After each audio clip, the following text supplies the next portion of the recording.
चलिए शुरू किया जाए।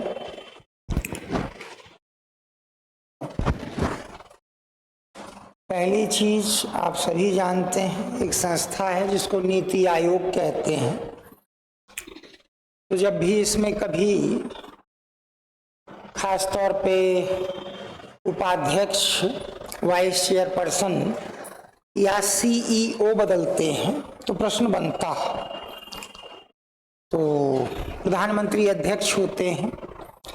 कहा जाता है कि ये एक थिंक टैंक है जो योजनाओं को और बेहतर करने की सलाह देता है। योजना आयोग के स्थान पे इसको लाया गया है। तो पहली जानकारी इसी से रिलेटेड है, लिख लीजिए। Ashok Kumar Lahiri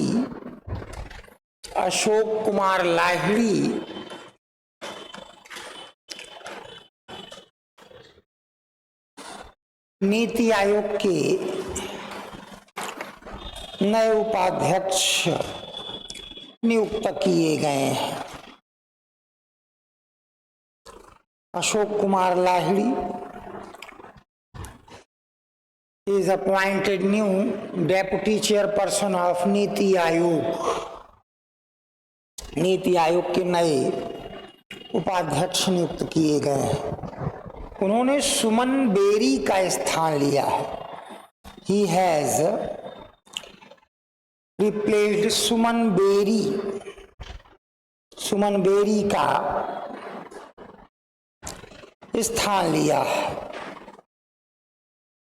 He has replaced Suman Bery. NITI Aayog में 4 नए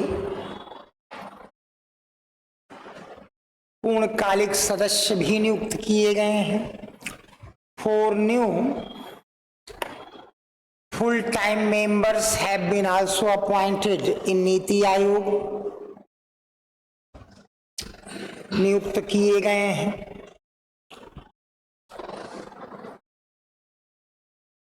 वर्तमान में नीति आयोग के पूर्णकालिक सदस्य हैं। At present full time member of NITI Aayog Rajiv Gauba, KV Raju, Govardhan Das,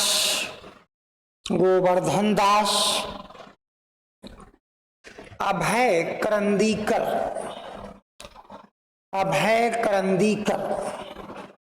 M Srinivas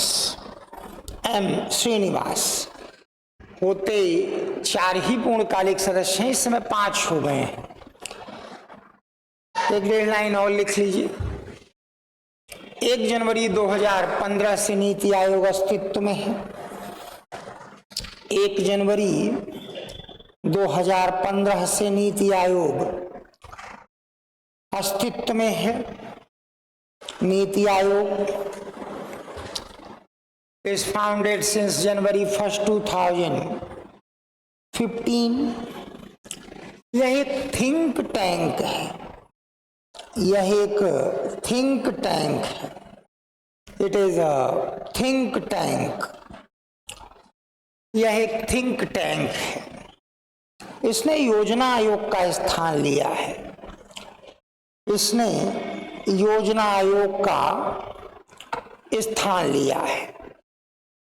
It has replaced planning commission।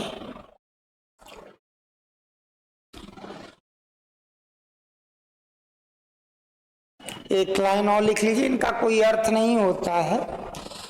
समझदार आदमी अगर इसमें शामिल भी कर लिया गया तो उसको कोई खुशी नहीं होती है, लेकिन ये भारत में पूछ लेते हैं। दुनिया की एक बड़ी चर्चित मैगजीन है टाइम। वो 100 बड़े प्रभावशाली व्यक्तियों के नाम घोषित करती है। तो इसमें 3 भारतीय रखे गए हैं। मैं नाम जब बताऊंगा तो एक तो आपको समझ में आएगा कि निश्चित तौर पर ये होने चाहिए थे। अब शेष 2 किस आधार पे हैं कोई नहीं जानता। बस एक क्वेश्चन बन जाता है। लिख लीजिए। टाइम मैगजीन ने the 100 most influential people of 2026 की घोषणा की है। Time magazine has announced the 100 most influential people of 2026। 100 सबसे प्रभावशाली व्यक्तियों की घोषणा की है। इन्हें 6 श्रेणियों से चुना गया है। They are picked out from 6 categories। इन्हें 6 श्रेणियों से चुना गया है। आर्टिस्ट, कलाकार, पायनियर्स जो किसी क्षेत्र में शुरुआत करते हैं, पायनियर्स, लीडर्स,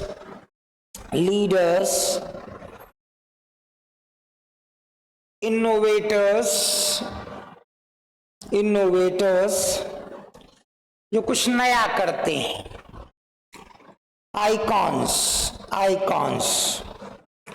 और टाइटन्स।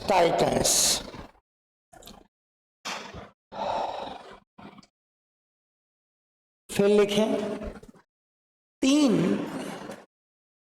भारतीय मूल के व्यक्ति भी इसमें शामिल किए गए। 3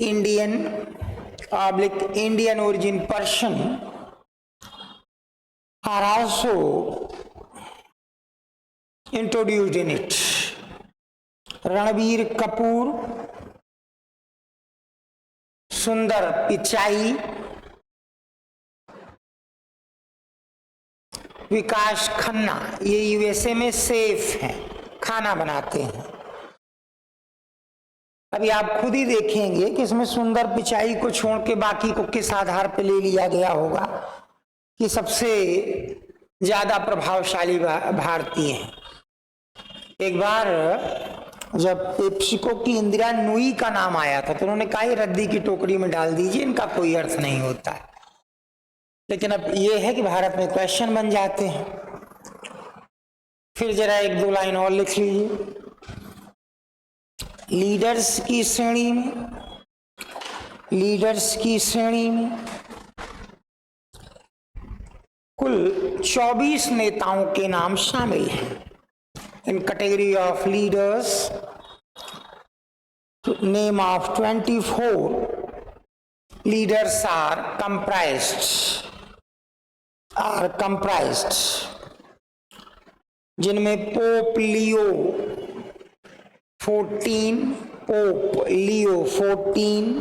डोनाल्ड ट्रंप,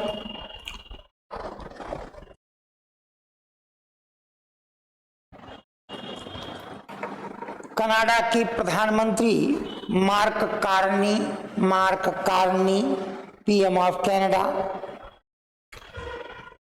चीन के राष्ट्रपति Xi Jinping, president of China, Israel के प्रधानमंत्री Benjamin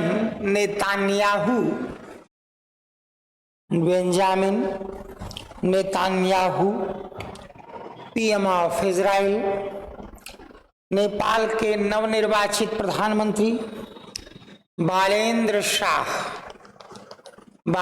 Shah, newly elected PM of Nepal, Bangladesh के प्रधानमंत्री तारिक रहमान, पीएम ऑफ बांग्लादेश शामिल है।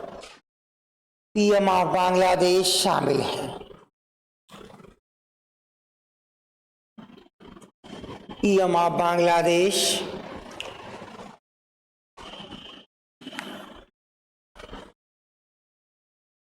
तारिक रहमान आर कंप्राइज्ड, शामिल है।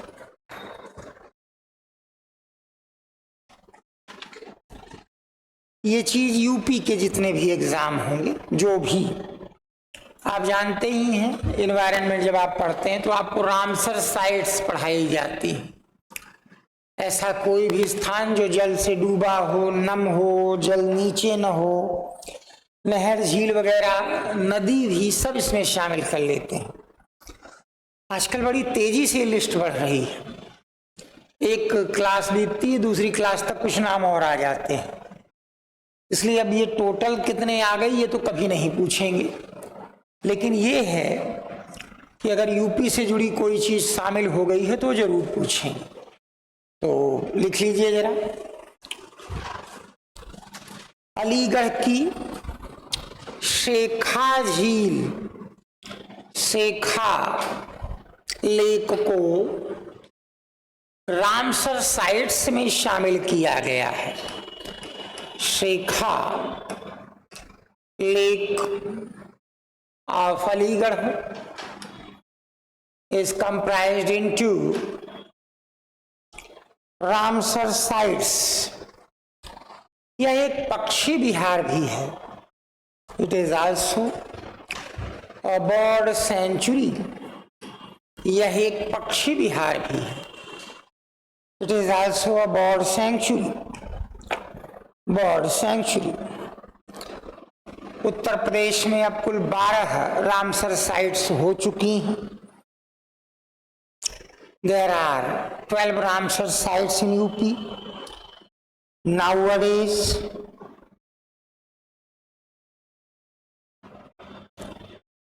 सबसे पहले अपर गंगेज रिवर को, ऊपरी गंगा नदी को 2005 में रामसर साइट घोषित किया गया था।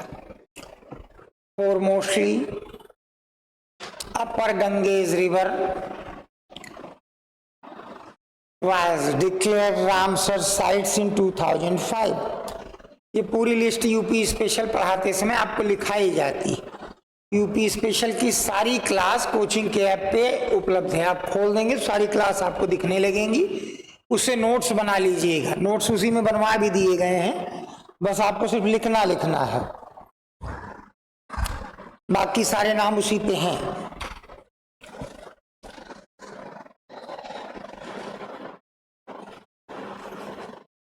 चलिए हेडिंग डालिए, operation black forest. Operation black forest.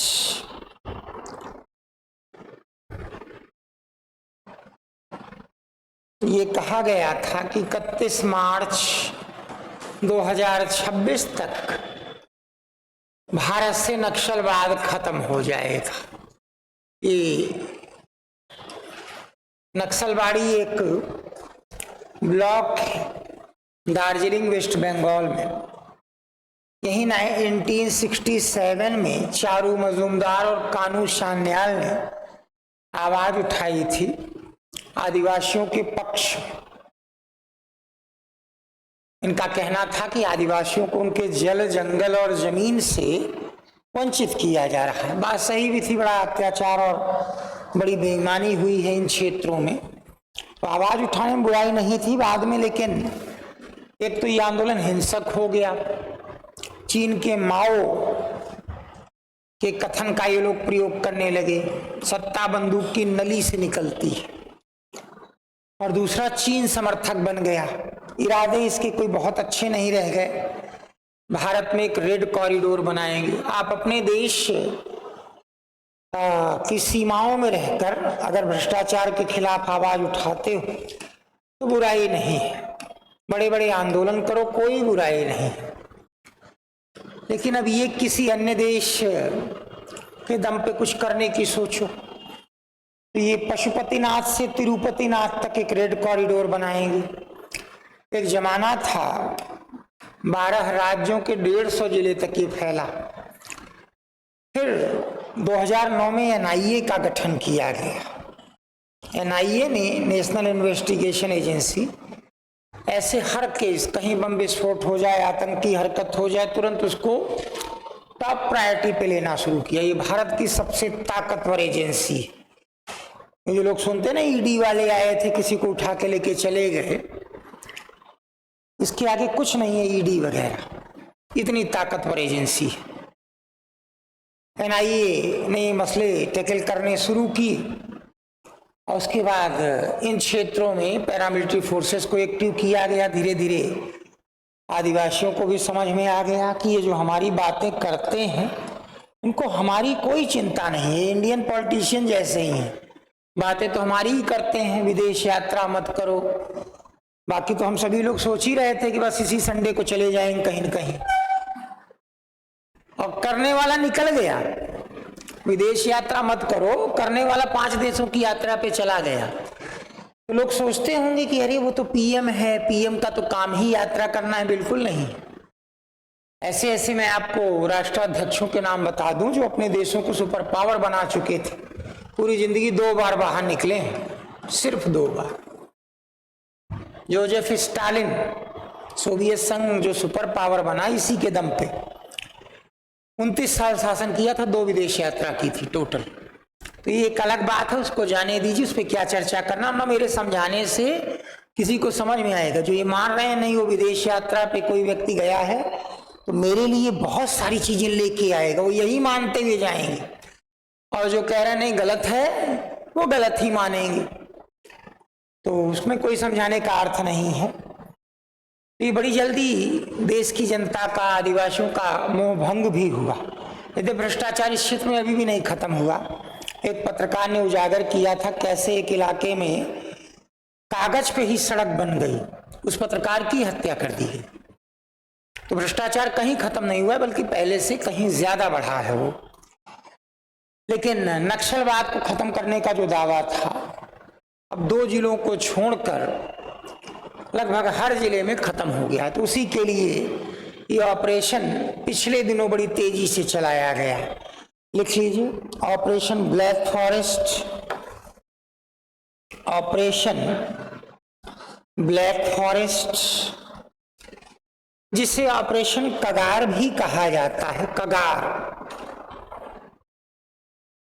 Which is also known as operation Kagar भी कहा जाता है, का उद्देश्य 31 मार्च 26 तक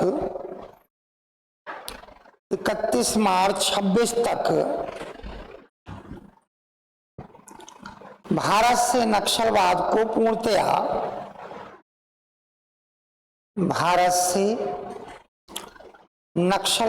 पूर्णतया समाप्त करना है। पूर्णतया समाप्त करना है। Is to completely remove naxalism from India.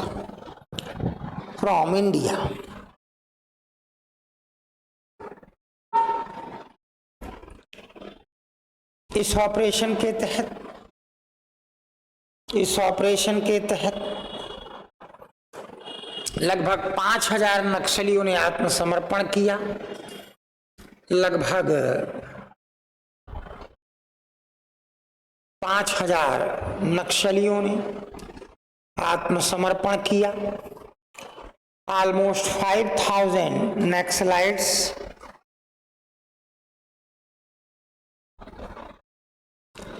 have surrendered according to this, in this operation आत्मसमर्पण किया।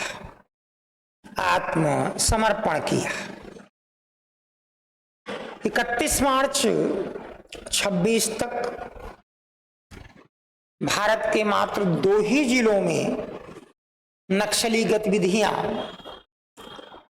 सामने आई हैं। Up to March 31, 2026 naxalite activities, इस पे बड़ी क्लासेस पड़ी हुई हैं। करंट की सारी क्लास जो है वो ऐप पे हैं, सारी क्लास यूट्यूब पे डाल दी गई हैं, तो आपको पिछली सारी क्लास मिल जाएंगी। और नक्सलवाद पे तो हर साल कम से कम 4-6 बार कुछ न कुछ बात हो जाती है। लिख लीजिए, मात्र 2 ही जिलों में नक्सलवादी गतिविधियां सामने आई हैं। Naxalite activities have been observed just in two districts Chhattisgarh में बीजापुर और सुकमा, बीजापुर एंड सुकमा इन 36 का 2009 में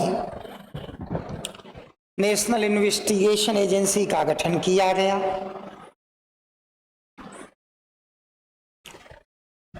national investigation agency was set up in 2009, जिसने नक्सलियों के विरुद्ध निर्णायक कार्रवाई की, which has done decisive operations against Naxalites।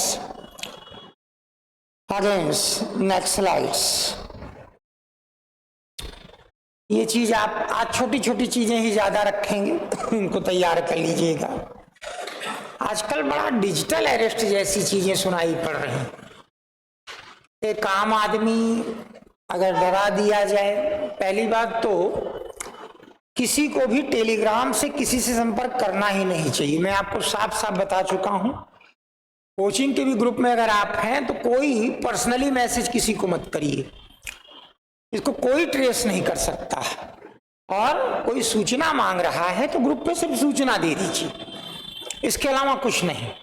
अगर आप देखें कोई भी लिमिट क्रॉस कर रहा है, उसी क्षण तुरंत जो है उसको ब्लॉक या जो भी कर सकते हैं कर दीजिए तुरंत, इसको कोई ट्रेस नहीं कर पाता। टेलीग्राम पे कोई मैसेजिंग करिए ही मत। वन थिंग, व्हाट्सएप कॉल भी सिर्फ, असल में आप पढ़ते ही होंगे कि जब व्हाट्सएप वगैरह पे कोई बात होती तो लिखा रहता है इन टू इन इनक्रिप्टेड, आपसे उस तक ही सूचनाएं पहुंच रही, बीच में कोई इसमें कुछ नहीं कर सकता। तो जनरली लोग व्हाट्सएप वगैरह पे जब बात करते हैं तो उसको भी ट्रेस वगैरह करना और बहुत रिवील कर पाना कठिन हो जाता है। बहुत खास परिचित, साथ बैठने वाला दोस्त, फैमिली मेंबर, बस इन्हीं की फैमिली व्हाट्सएप कॉल रिसीव करिए। सबकी व्हाट्सएप कॉल भी रिसीव मत करिए, और वीडियो कॉल तो भूल कर नहीं। अब बड़ा अजीब लगता है कि क्लास 1 के अधिकारी से रिटायर हुए तमाम लोग, तमाम तो पुलिस में डिप्टी एसपी से रिटायर हुए हैं, वो लोग ऐसी कॉल रिसीव कर रहे हैं। उनको बताया जा रहा है कि आपका ये पार्सल है, आपने ये गलत तरीके से धन कमाया है। और ये भी बड़ा अजीब लगता है, विश्वास तो नहीं होता, लेकिन भाई जो अखबार में आता है 54 दिन तक लोग अरेस्ट बने रहते हैं। कैसे? क्या कॉल कटती ही नहीं है और डर जा रहे हैं, सब अकाउंट दे रहे हैं, अजीब अजीब बातें हैं। अच्छा, ये अभी कुछ महीने पहले हुआ था, फिर बंद हो गया। सोचा गया कि लोग काफी इसके लिए अवेयर हो गए होंगे, अब फिर शुरू हो गया है। तो ये जो है ये एआई चैटबॉट है, ऐसे ही साइबर क्राइम से निपटने के लिए। इसकी सहायता से पता चलेगा कि ये जो नोटिस वगैरह आया है, ये नोटिस जो है वो सही है, गलत है, क्या है, कैसे है। सीजीआई ने ही इसको देश को समर्पित किया है। वैसे अच्छे तरीके से ध्यान रखिएगा, कोई भी ऑफिशियल फोन आपके पास जो है वो व्हाट्सएप कॉल के रूप में तो आ ही नहीं सकता। किसी को करने का अधिकार ही नहीं, किसी को करने का अधिकार नहीं। लेकिन फिर भी लोग मूर्ख बन रहे हैं और बनाए जा रहे हैं। तो लिख लीजिए जरा,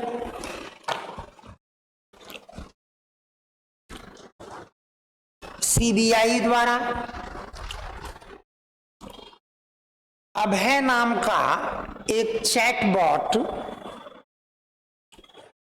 विकसित किया है। A chatbot is developed by CBI। अभय जो आर्टिफिशियल इंटेलिजेंस पर आधारित है, which is based on artificial intelligence पर आधारित है। इसके द्वारा साइबर ठगी से बचा जा सकता है, through which cyber fraud could be avoided.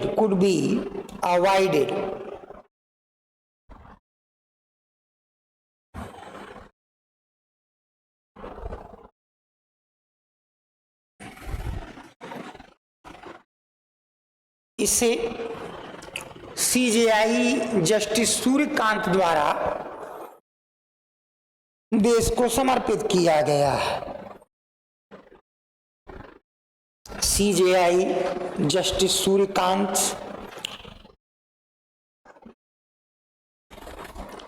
has dedicated it to the country, देश को समर्पित किया है।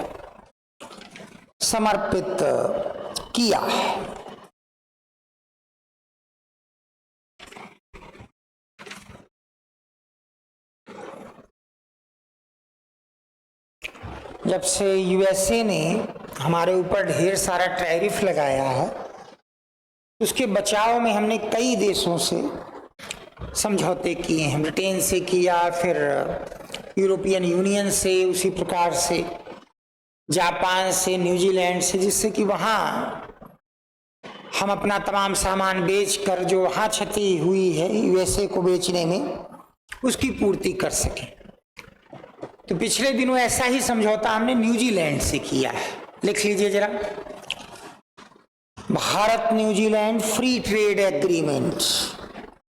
Bharat New Zealand free trade agreement.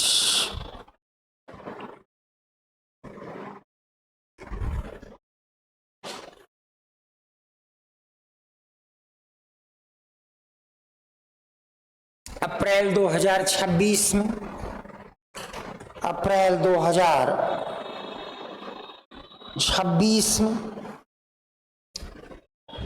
यह समझौता संपन्न हुआ। This agreement was signed in April 2026.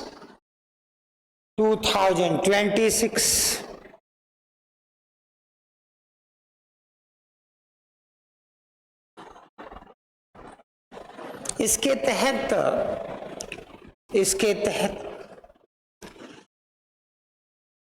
Bharat के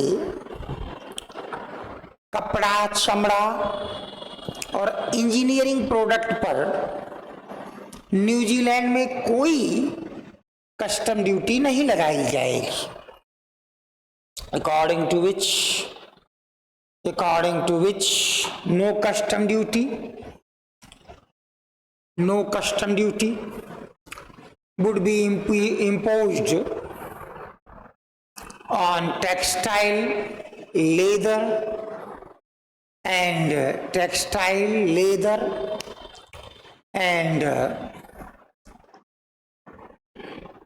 engineering product of India in New Zealand. New Zealand अगले 15 वर्षों में भारत में $20 अरब का निवेश करेगा। न्यूजीलैंड वुड इन्वेस्ट $20 billion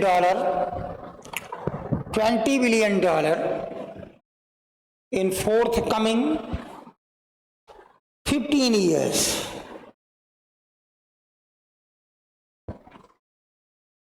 निवेश करेगा।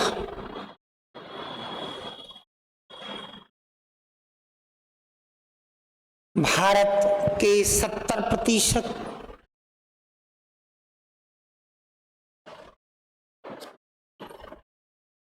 उत्पादों में न्यूजीलैंड में टैरिफ नहीं लगाया जाएगा। No tariff would be imposed in New Zealand on 70% products of India. New Zealand के 54% उत्पादों पर, न्यूजीलैंड के 54% उत्पादों पर भारत में टैरिफ नहीं लगाया जाएगा। भारत में टैरिफ नहीं लगाया जाएगा। नहीं लगाया जाएगा। Similarly, no tariff would be imposed in India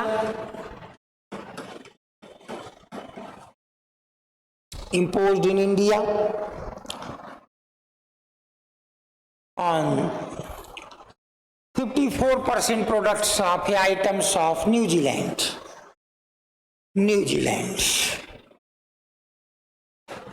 ये पहले हेडिंग डाल लीजिए, सीबेक्स 2।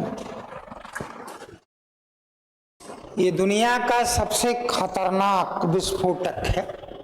वैसे तो एक न्यूक्लियर एक्सप्लोसिव सबसे खतरनाक होते हैं, लेकिन नॉन न्यूक्लियर, जो न्यूक्लियर के दर्जे में नहीं आता, उसमें ये सबसे खतरनाक है। ये भारत में ही नागपुर में एक संस्था है EEL, उसके द्वारा विकसित किया गया है।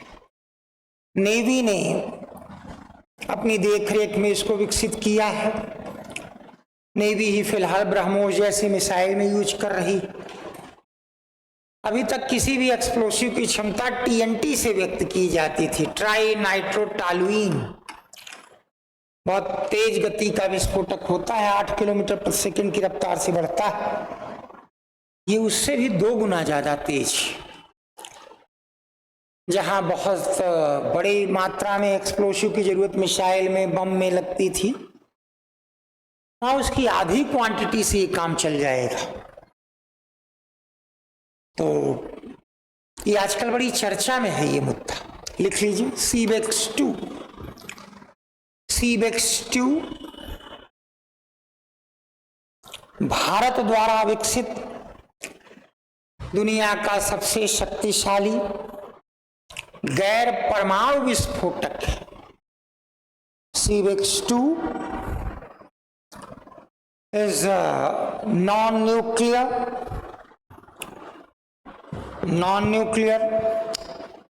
the powerful most explosive of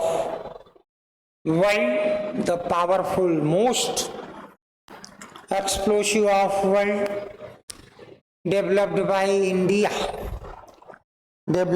India. इसे नागपुर की इकोनॉमिक एक्सप्लोसिव्स लिमिटेड द्वारा नौसेना की देखरेख में विकसित किया गया है। It is developed by economic explosives limited of Nagpur in supervision of Navy, नौसेना की देखरेख में विकसित किया गया।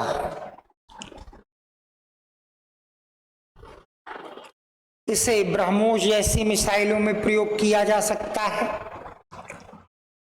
It could be used in missiles like BrahMos, BrahMos जैसी मिसाइलों में प्रयोग किया जा सकता है। सीबेक्स 2 की क्षमता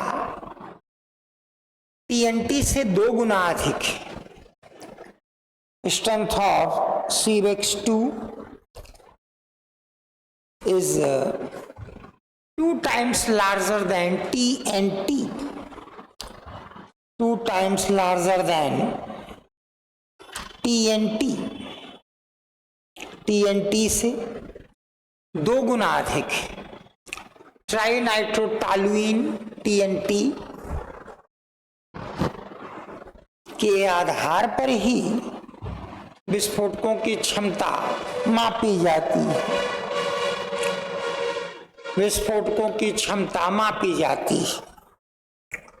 strength of explosive is observed on the basis of TNT. Cricket की बाइबल कही जाने वाली एक किताब है विजडन। पिछले 163 साल से सभी क्रिकेटर्स में एक को वर्ल्ड का लीडिंग क्रिकेटर, 5 की और लिस्ट ऐसे प्रकाशित करता है। इसमें नाम आ जाना ही बहुत पर्याप्त होता है। 5 में 3 तो इंग्लैंड के ही रहते, हो सकता है कि वहां के काउंटी लेवल के खिलाड़ी हों, जैसे हमारे यहाँ रणजी है, वहां काउंटी चलती है। लेकिन अगर 1 या 2 भी बाहरी हैं तो बहुत बड़ी बात मानी जाती है। विजडन के अवार्ड बड़े इंपॉर्टेंट माने जाते हैं। तो लिख लीजिए जरा,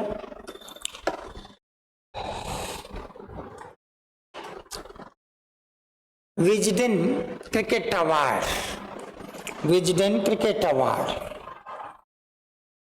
क्रिकेट अवार्ड। विजडन को क्रिकेट की बाइबिल कहा जाता है। Wisden is regarded as Bible of cricket, cricket की बाइबिल कहा जाता है। 163वें Wisden cricket award, cricket award अप्रैल 2026 में घोषित किए गए।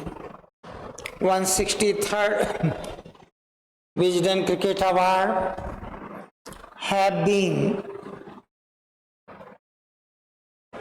have been announced in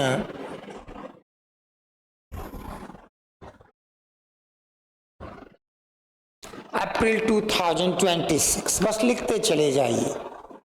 leading men's cricketer of the world, leading men's cricketer of the world, पुरुष खिलाड़ी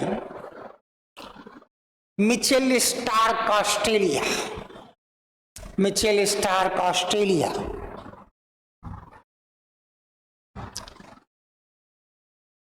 leading women cricketer of the world, women cricketer of the world Deepti Sharma Bharat, Deepti Sharma India.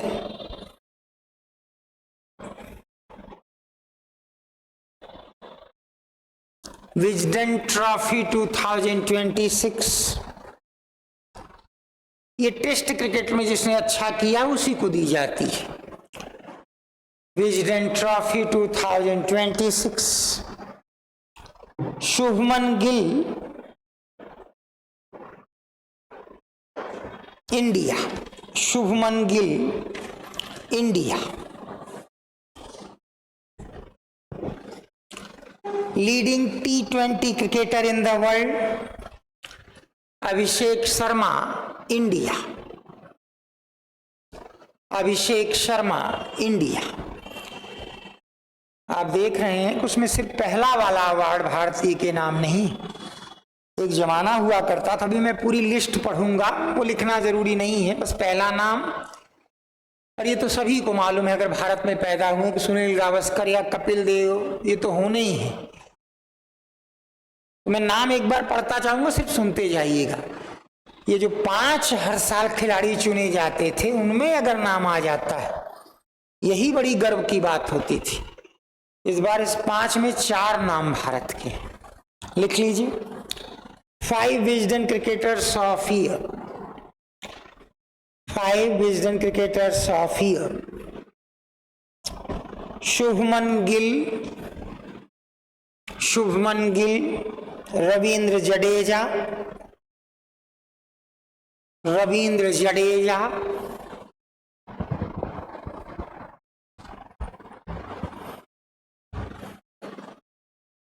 Rishabh Pant, Rishabh Pant, Mohammed Siraj, Mohammed Siraj. सिर्फ एक खिलाड़ी इंग्लैंड का है, हशीब हमीद,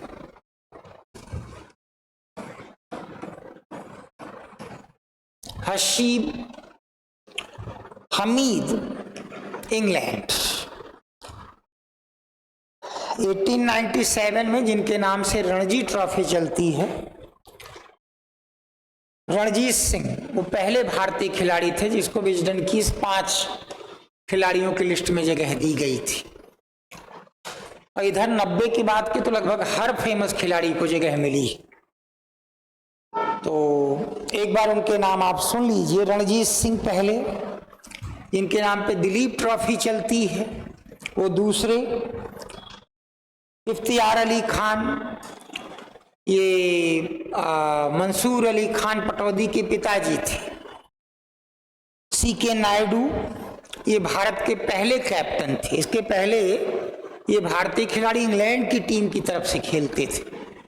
भारत की टीम 32 में बनी है, 1932। तो पहला कप्तान इन्हीं को बनाया गया है। विजय मर्चेंट, उस समय 3 विजय खेलते थे, विजय मर्चेंट, विजय हजारे, इस तरीके से करते हुए। इनके नाम एक अनूठा रिकॉर्ड भी है कि 1 से 11 तक हर नंबर पे बल्लेबाजी कर चुके हैं। बीनू मांकड़, यही रिकॉर्ड इनके नाम भी है। मंसूर अली खान पटौदी सभी जानते हैं, इनका नाम। बी चंद्रशेखर, एक तिकड़ी चलती थी भारत में क्रिकेट की, स्पिनर्स की, बेदी प्रसन्ना चंद्रा। फास्ट बॉलर हमारे पास कोई था नहीं, कपिल देव के पहले हमारे किसी फास्ट बॉलर की कोई इज्जत भी नहीं थी। तो यही बेदी प्रसन्न बस किसी एक को पकड़ लेते थे, कह देते भैया थोड़ी देर तक गेंद ऐसे पटक दो, कितना भी पिट जाओ फेंकते रहो, बस गेंद पुरानी हो जाए जिससे स्पिनर यूज कर सके। फिर बेदी प्रसन्ना चंद्रा को दे देते थे। ये तो अजीब किस्म के थे, ये मिथक बन गए हैं। आप कल्पना करिए कोई आदमी लगातार कितने मेड इन ओवर फेंक सकता है। मेड इन ओवर 1 रन न बने। बेदी ने 24 मेड इन ओवर लगातार फेंके हैं, 1 रन नहीं बना।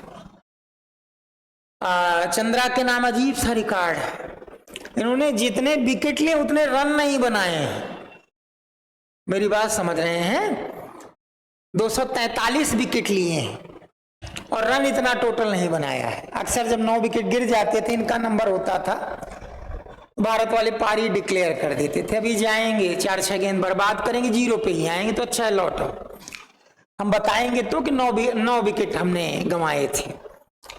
लेकिन बेदी प्रसन्ना चंद्रा जो थे, इरापल्ली प्रसन्ना, बी चंद्रशेखर और बिशन सिंह बेदी, ये स्पिन की दुनिया की पहली मशहूर तिकड़ी थी। तो यही थोड़ी इज्जत संभालते थे बॉलिंग में। ये तो सब कुछ बदला जब बाद का दौर आया। गुंडप्पा विश्वनाथ, ये भारत के पहले इंटरनेशनल खिलाड़ी थे। वेस्ट इंडीज वाले बड़ी इज्जत करते हैं अभी भी। सुनील गावस्कर के जीजा थे। गावस्कर का तो कहना ही था, क्या था। 83 के वर्ल्ड कप में जब भारत की टीम पहुंची इंग्लैंड, पहले वर्ल्ड कप शुरू के तीनों इंग्लैंड में ही हुए, तो कपिल देव कैप्टन थे। तो जैसे ही गावस्कर का परिचय कराया, अब गावस्कर को खेलते तब तक 12 साल हो चुके थे, दुनिया के सबसे अच्छे बैट्समैन माने जाते थे। तो कपिल देव ने बस उनका नाम ही लिया था, महारानी ने खुद बोल दिया, इनको कौन नहीं जानता। इसने अपने पहले ही सीरीज में, वो भी वेस्ट इंडीज के खिलाफ 500 रन बना दिए। अभी आप कोई भी पाकिस्तान का, वेस्ट इंडीज का कोई पुराना खिलाड़ी, रिचर्ड्स हो, लॉयड हो, इमरान खान हो, जावेद मियांदाद हो, इनसे पूछिए भारत का सबसे अच्छा बैट्समैन, तो गावस्कर का ही नाम लेते हैं।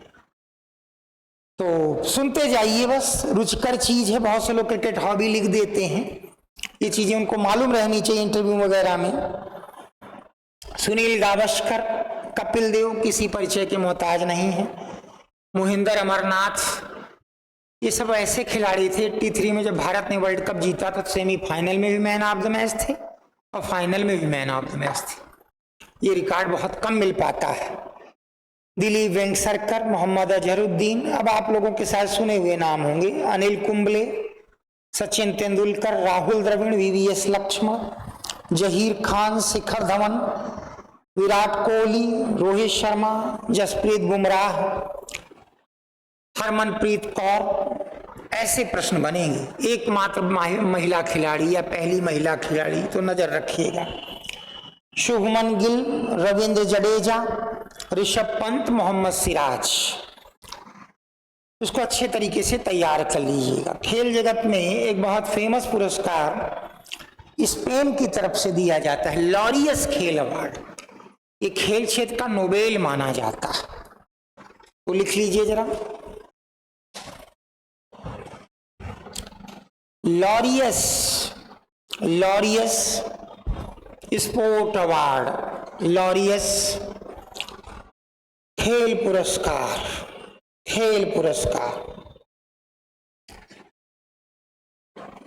मैड्रिड स्पेन में इनका वितरण किया गया। These were announced at Madrid Spain में इनका वितरण किया गया। announced at Madrid Spain. 2-3 category लिख लीजिए। Sportsman of the year, Carlos Alcaraz, ये टेनिस के खिलाड़ी हैं। ऐसे ही खेलते रहे तो हो सकता है कि ये भी रोजर फेडरर, नोवाक जोकोविच या राफेल नडाल की कैटेगरी में चले जाएं। अभी तक तो ऐसे ही खेल रहे हैं, आगे देखते हैं।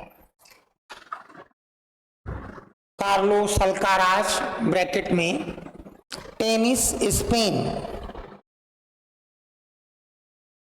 Sports women of the year,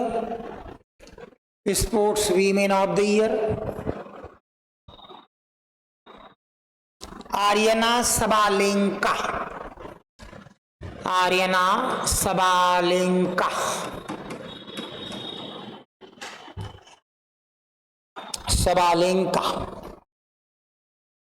tennis Belarus, ये बेलारूस की है।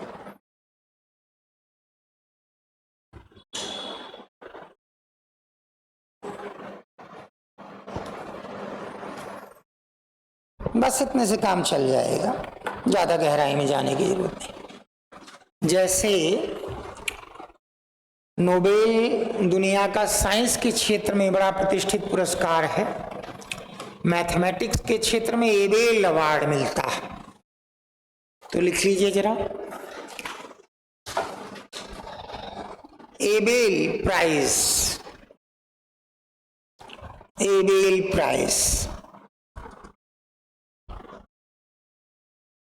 इसे गणित का नोबेल कहा जाता है। It is regarded as Nobel of mathematics,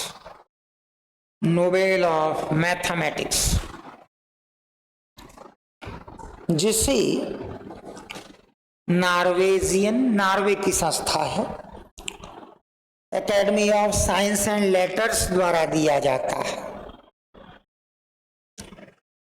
जिसे Norwegian academy of science and letters द्वारा दिया जाता है, which is given by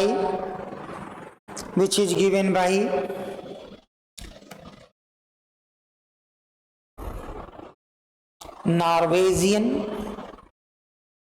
Academy of Science and Letters। 2026 में इसे बॉन जर्मनी के गर्ड फाल्टिंग्स को दिया गया है।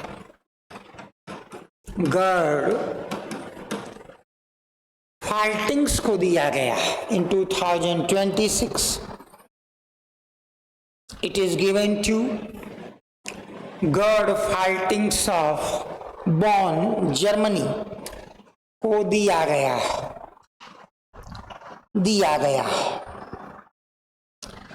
इसके तहत 75 लाख क्रोन, नॉर्वे की मुद्रा है, करेंसी, प्रदान किए जाते हैं। 75 lakh krone are given in it. In it. सिर्फ एक ही भारतीय को अब तक मिला है, सिर्फ एक। लिख लीजिए, 2007 में S R. Srinivasa Varadhan, S R. Srinivasa Varadhan Abel पुरस्कार से सम्मानित किए गए थे। एबेल पुरस्कार से सम्मानित किए गए थे। S R. Srinivasa Varadhan was rewarded by Abel, was rewarded by Abel in 2007, in 2007 से सम्मानित किए गए थे।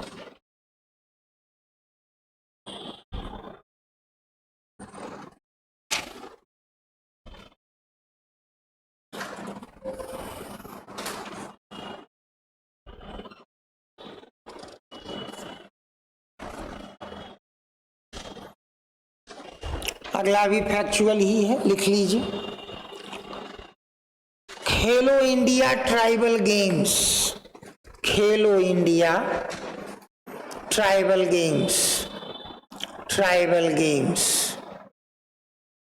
खेलो इंडिया एक हर साल होने वाली भारत में स्पोर्ट्स चैंपियनशिप है। सभी राज्यों को बुला लेते हैं। आदिवासियों के लिए अलग से इसका आयोजन किया गया है।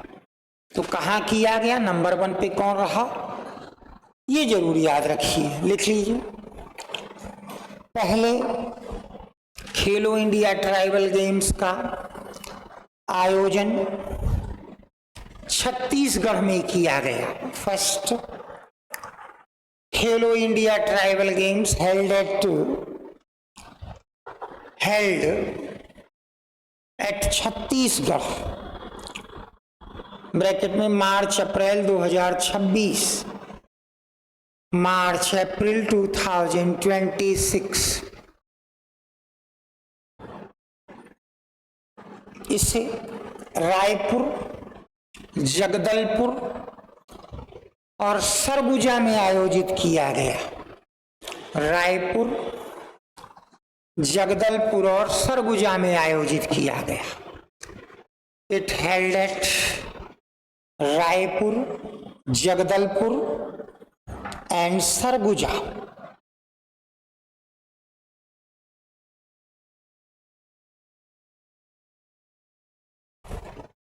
इसका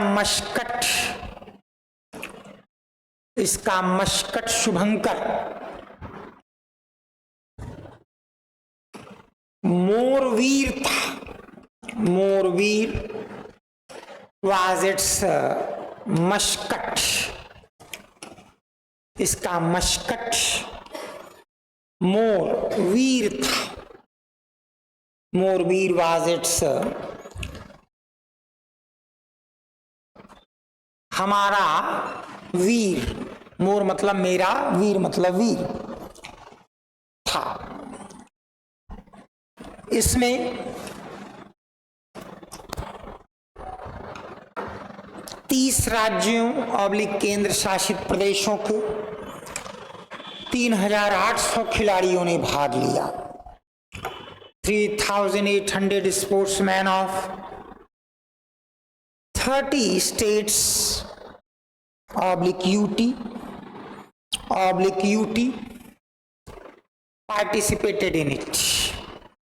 participated in it,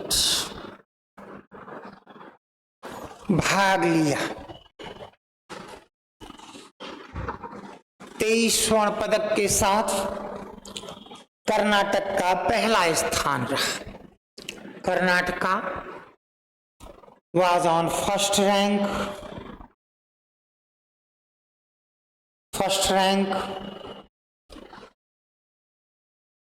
with 23 gold medal। Odisha दूसरे, झारखंड तीसरे और महाराष्ट्र चौथे स्थान पर रहा। ओडिशा दूसरे, झारखंड तीसरे और महाराष्ट्र चौथे स्थान पर रहा, followed by Odisha, Jharkhand and Maharashtra respectively. Odisha, Jharkhand and Maharashtra respectively. इसमें कुल 7 खेल शामिल किए गए थे। Total 7 sports were comprised in it. 7 खेल शामिल किए गए थे। 7 sports were comprised in it. Athletics, hockey,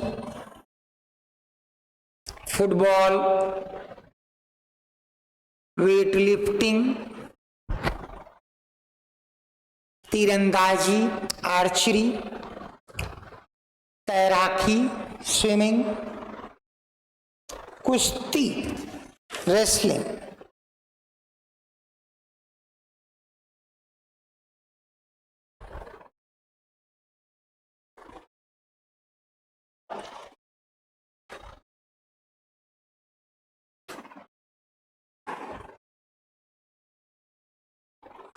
बस एक लाइन में लिख लीजिए, बाकी आप अगर जरा भी एक्टिव होंगे तो नाम सुना होगा। एक किताब बड़ी चर्चा में रही, वो अलग बात है कि उसको लेके विवाद ज्यादा हुआ। ये भारत के एक भूतपूर्व सेना अध्यक्ष की लिखी हुई किताब थी